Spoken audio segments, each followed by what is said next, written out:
Episode kedua cerita di balik gudang.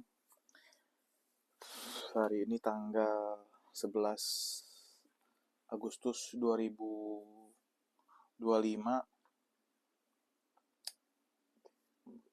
Recap minggu lalu.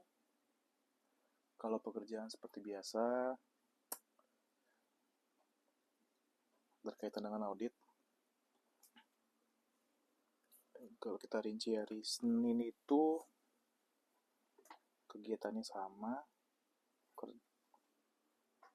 audit, terus hari Selasa juga ada. Hari Selasa itu kebetulan ada training dari kantor. Training dari kantor ngomongin soal update PSAK terbaru yang implementasinya di 2024. Halo Gabe. Abang lagi apa di sini? Ngomongin ini motor.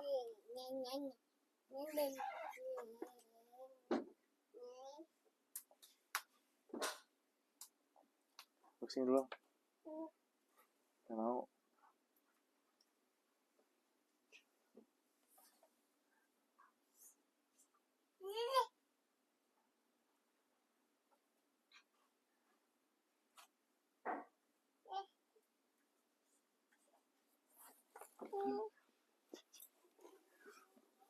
Halo. Namaku siapa bang? Namaku Gabe. Ini popok-popokku. Tuh, ini pampers. Ya tidur bang. Abang masuk kamera ya. Say. Udah. Mama, tuh. Mama. Mau dikeluarin motornya. Ada motor Vespa, guys. Pemberian mama tuanya. Pergi dia. Jadi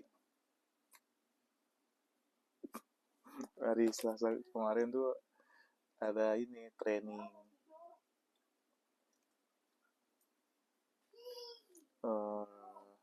dari kantor ngomongin soal update PSAK dan ada namanya PSKP. PSAK itu kan apa sih kepanjangannya? Pernyataan standar kalkulasi keuangan. Kalau PSKP itu pernyataan standar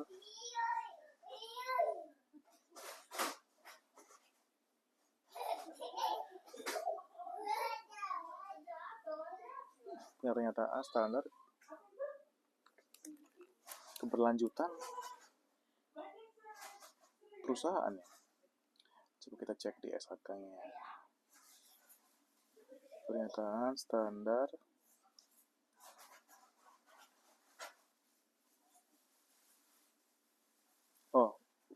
pernyataan standar pengungkapan keberlanjutan PSPK.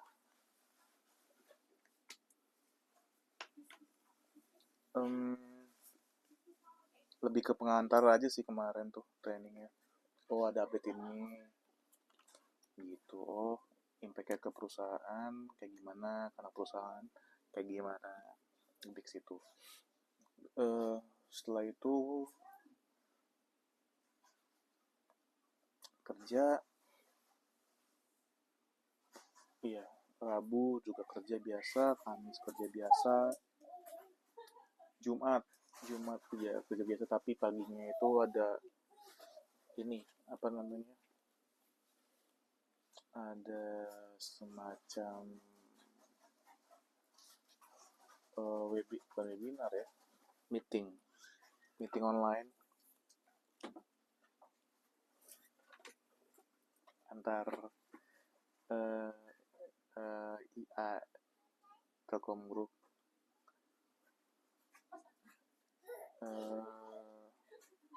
meeting online yang ngebahas update pelaporan ini whistleblowing sistemnya Telkom Group. Terus kalau misalnya ada pertanyaan-pertanyaan di situ kemarin. Yang ngomongin WBS, whistleblowing system itu singkatan WBS. Ngomongin WBS ya, kalau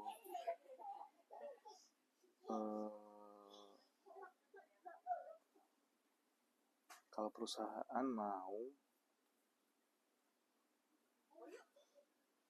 kesejahteraan karyawannya itu bisa panjang ya, saya rasa WBS itu perlu, karena WBS itu bisa dibilang salah satu bentuk lah kepedulian manajemen terhadap masalah-masalah yang ditemukan oleh karyawan-karyawan di sampai ke akar rumputnya gitu ya, kalau istilah pemerintahan.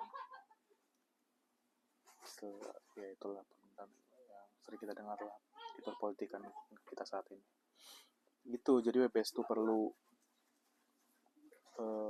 channel atau wadah pelaporan apa aja sih yang bisa dilaporkan ke WBS, atau deh mungkin tergantung sama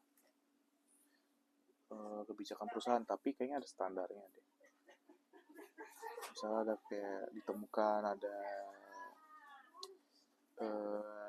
perilaku kecurangan, ditemukan ada bullying, atau ada penggunaan aset perusahaan untuk kepentingan pribadi, atau ada mungkin kalau lebih parah itu ada harassment atau pelecehan, kecurangan bisnis lainnya juga bisa dilaporin gitu di channel itu gitu. Nanti biasanya tim yang ditunjuk untuk mengolah WBS itu dia akan filter apakah laporan yang diterima itu sesuai dengan kategori yang ditetapkan sebelumnya untuk dapat dilanjuti atau tidak gitu. Nah, mungkin kalau misal WBS itu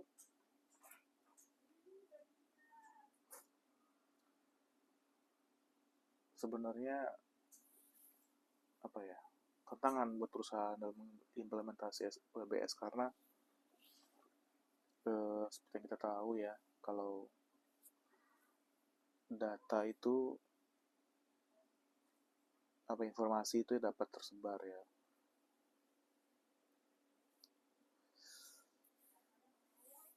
apalagi kalau misalnya ada informasi laporan terus orang yang merasa bersalah, merasa ditanya-tanyain,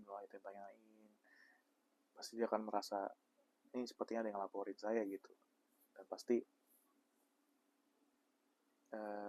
dia akan curiga ke beberapa orang di sekitar dia. Nah, itulah mengapa pentingnya kerahasiaan data pelapor, karena ya itu tadi, kalau misalnya hal tersebut terjadi, otomatis suasana kerja di lingkungan kerja tuh suasananya akan semakin buruk gitu. Siapa aja sih orang yang menjadi tim penyelidikan saat ada laporan WBS? Tergantung apa yang menjadi masalahnya gitu. Tapi biasanya karena dia kepegawaiannya pasti perlu bantuan dari human capital, legal juga kalau misalnya memang ada hal-hal yang berhubungan dengan hukum. Internal audit biasanya lebih ke penjembatan informasi antara pelapor dengan tim tim WBS-nya kali ya. Ya interesting dulu di kantor lama juga ada WBS, cuman nggak banyak sih selama 2 tahun berkantor di tempat lama, nggak banyak sih WBS ya, bahkan nggak nyampe 5, dikit lah pokoknya. Dan ada yang ditindaklanjuti, ada yang enggak, itu tadi ada kriterianya gitu ya. Salah satu kriterianya juga misalnya pelapor kan dikasih kesempatan untuk tidak memberikan informasinya gitu ya, informasi data dirinya, oke, anonim gitu kan. Tapi saat kita kontak emailnya misalnya nggak dibales, jadi ya kadang kita stop di situ.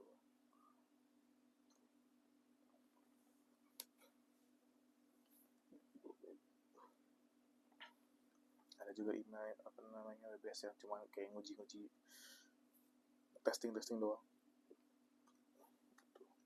Nah, itu kalau hari Jumat intinya. Oke. Nah, kalau Sabtu Minggu kemarin, Sabtu tuh full kegiatan.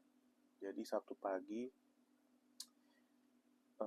kami mengantarkan anak kami untuk coba ikutan open house di BPK Penabur Bekasi, karena kebetulan mereka sekolah itu juga lagi pembukaan pendaftaran mahasiswa baru untuk tahun ajaran 2026-2027. Soalnya si Gabi itu masih 16 bulan ya, 15 ya, April, Mei, Juni, Juli, Agustus, mau 17 bulan. Cuman di situ dia paling kecil. Terus ya seru sih, tapi dia masih bisa ngikutin lah.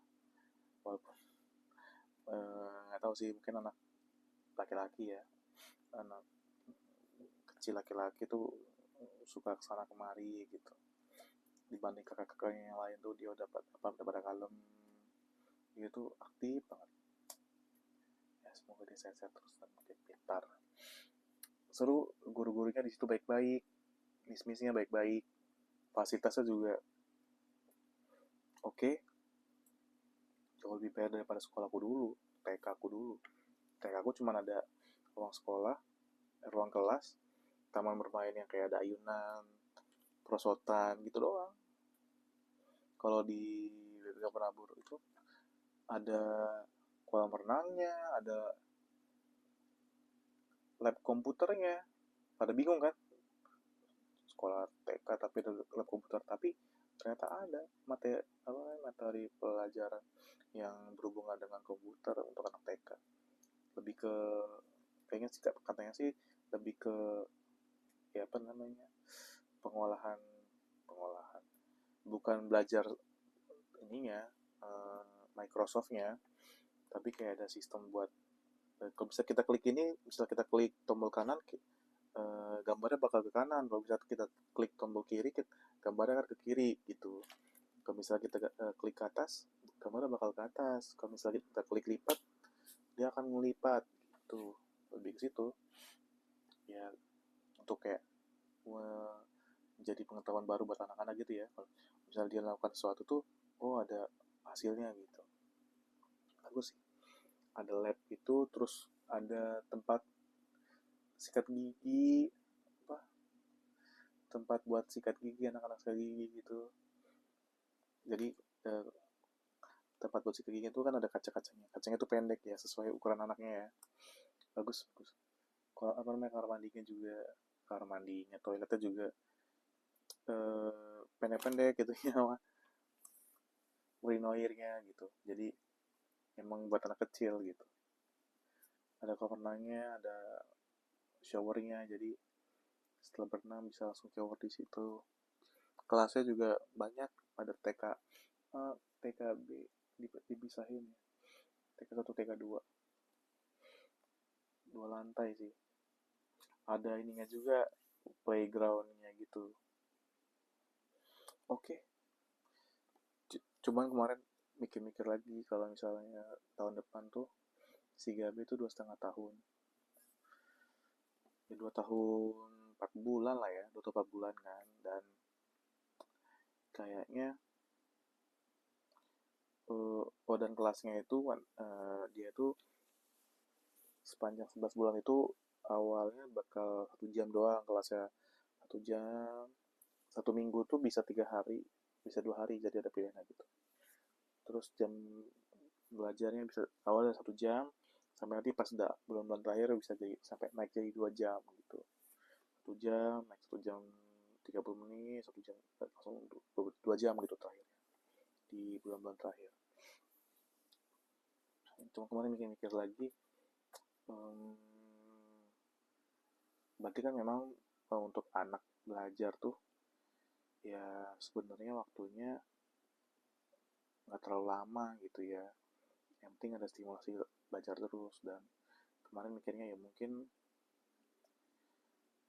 kasihan juga opungnya, karena kalau misalnya harus bolak-balik nungguin di sekolah gitu. Jadi sekarang kalau kira masih, apalagi kan sekarang kan uh, belum ada mbak juga, jadi gitulah, masih belum dulu deh, tunggu dulu dah, belum jadi pikiran buat saat ini. Paling ntar kami mau bawa Gabi buat latihan ini, ikutan kelas-kelas gym anak-anak 2 tahunan gitu. Itu. Setelah dari situ siangnya kelarnya tuh jam 12, jam 11-an lah. Terus beli makanan cemilan bentar, pulang ke sini. Setelah itu istirahat, tidur, jam 2 berangkat ke Pamulang, ke rumah saudara. Ketemu sama apa namanya, dede bayi, karena sebulan lalu udah melahirkan kan kakak itu. Main-main di situ, ngobrol-ngobrol, ada bapak tua mama tua. Ya seru sih, bisa apa namanya, ngobrol-ngobrol banyak gitu. Malamnya sayangnya hujan, jadi ya udahlah pulang aja gitu. Udah Gabinya juga capek, udah mau tidur. Pulang macet, niatnya nggak mau lewat tol, jadi yang tadinya kalau misalnya lewat tol mungkin bisa 45 menit, jadinya 1 jam lebih baru nyampe sini. Capek, nyampe rumah langsung tidur, bangun pagi langsung kasih makan Gabi sarapan, baru mulai beres-beres rumah. Kebetulan sempit ya tempatnya, seperti yang kalian tahu juga, di sini gudangnya sempit, terus baju-baju numpuknya tuh numpuk di ini baby boxnya Gabi waktu dia masih bayi, tidur di situ dia. Baju-baju kita tuh numpuk di situ semua, menggunung, bahkan sampai menggunung gitu. Jadi ya kita beli lemari plastik baru, bisa buat nampung baju-baju itu. Ya muat sih harusnya, belum semuanya dimasukin soalnya. Gitu minggu. Setelah itu ya istirahat, karena kan pokoknya di pagi ngasih makan Gabi, terus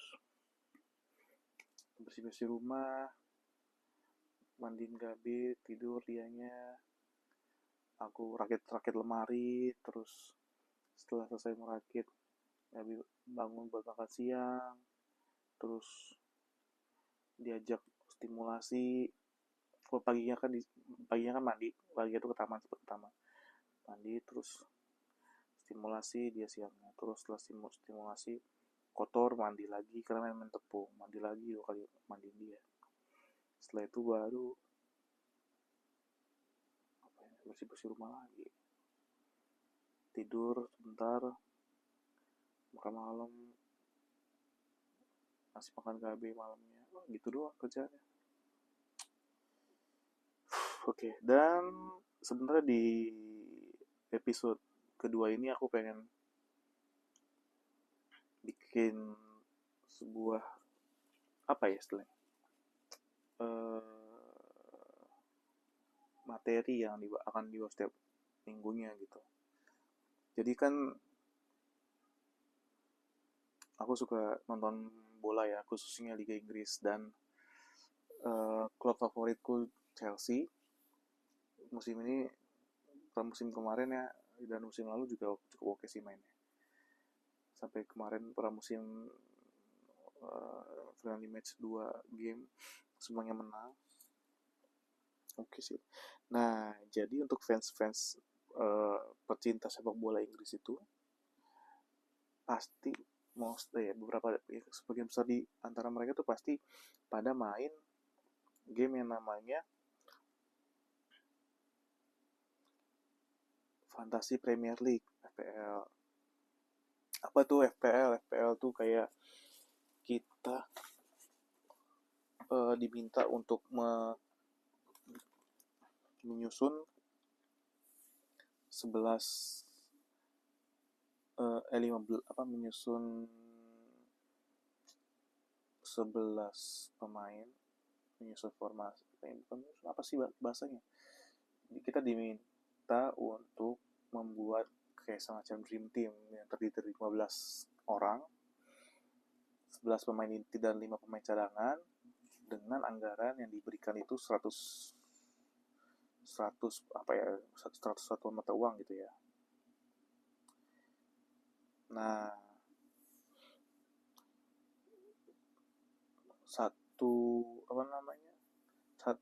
dalam 15 orang itu kita cuma boleh pilih 3 dari klub yang sama. Jadi kalau misalnya kita suka Chelsea nih, kita cuma bisa pilih 3 pemain doang, nggak boleh 4 gitu.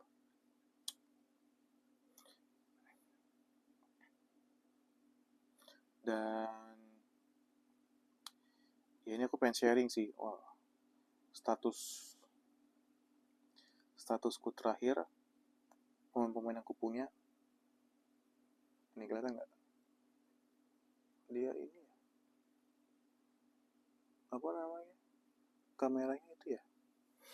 Kebalik ya. Jadi sekarang aku punya 2 kiper, Verbruggen dari Brighton sama Kelleher dari Brentford. Kenapa aku pilih 2 pemain itu? Karena kalau kiper sih gue nggak suka beli yang mahal-mahal ya. Dan kebetulan Brentford dan Brighton itu tim dengan, bisa dibilang tim yang sering diserang gitu. Otomatis kalau tim yang sering diserang itu kan banyak shoot yang mengarah ke gawang mereka, dan kipernya biasanya jago-jago tuh untuk banyak menyumbangkan saves gitu. Untuk back ada Frimpong, ada Guardiola, ada Reinildo, Gabriel Magalhaes, dan Guehi. Frimpong kemarin nyetak gol ya, walaupun sebenarnya gol dari langit juga tuh kalau menurut gue. Cuman kalau dari selain gol itu ya, soal permainan sih dia oke. Makanya gue pilih di FPL ini karena gue yakin dia pasti bakal nyumbang assist. Guardiola ya bagus, dia bakal jadi back utamanya City di musim ini harusnya. Ruben Dias kalau nggak salah cedera ya. Terus yang lain tuh kayak standar banget. Nih kita coba cek ya pemain back City siapa aja sih. Ait Nori biasa aja sih menurut gue. Akanji, Ake, Kusanov, Mateus Nunes, Ruben. Ya gue paling Ruben Dias kan. Johnston kalau bagus ya. Rico Lewis kadang main di tengah. Jadi cuma Guardiola yang meyakinkan sejauh ini. Terus ada Reinildo, dia dari Atletico Madrid sebelumnya. Ya beli ini karena cuma 4 pounds doang nilainya. Lalu ada Gabriel over Saliba ya. Menurut gue lebih oke lah Gabriel. Saliba juga masih ada isu soal kontrak ya. Saliba apa Gabriel ya? Saliba deh, ada isu kontrak. Guehi oke, karena dia pemain akademi Chelsea juga tuh. Oke. Tengahnya ada Wirtz Liverpool, Caicedo, Palmer, Rodgers, dan John Arias. John Arias karena dia pemain terbaik CWC kan ya waktu kemarin. Rodgers dia kuning sih, ankle injury. Mungkin gue harus cari lagi penggantinya. Kelleher juga kuning, knock. Sebenarnya gue masih nggak yakin sama Palmer sih. Gue yakin dia akan menyumbang banyak poin gitu di FPL gue dengan harga 10,5 pound sterling ini. 10,5 juta pound sterling. Well, let's see ya. Karena gue mikir apakah Palmer atau Liam Delap gitu. Tapi Liam Delap juga bakal jarang main. Palmer kan pasti kan pemain inti tuh. Palmer, Caicedo, atau Enzo. Pasti pemain inti. Cucurella. Nah, mungkin gue juga bakal pilih Cucurella ya ntar di posisi backnya. Jorel Hatu mungkin akan jarang. Terus strike untuk posisi forward gue pilih ada Bowen, pasti dia tim utama. Pemain utamanya West Ham ada Haaland. Gue masih percaya sama Haaland sih, sama Beto. Cuma kayaknya kalau Everton tuh strikernya bukan Beto ya, si ini Berry ya, nggak tahu dah. Pokoknya Beto menurut gue oke sih dari secara permainannya. Nah itu dia, kita lihat apakah akan ada perubahan. Gue juga belum banyak liga sih yang gue ikutin. Ada beberapa liga sih kayaknya liga-liga berbayar di IG, tapi mesti follow akun Twitternya. Gue udah nggak punya Twitter soalnya pusing juga. Ya udah, itu aja. Sampai jumpa di kemudian hari minggu depan ya. Pembahasannya mungkin ya sama aja sih, nggak ada apa-apa. Oke, sampai jumpa.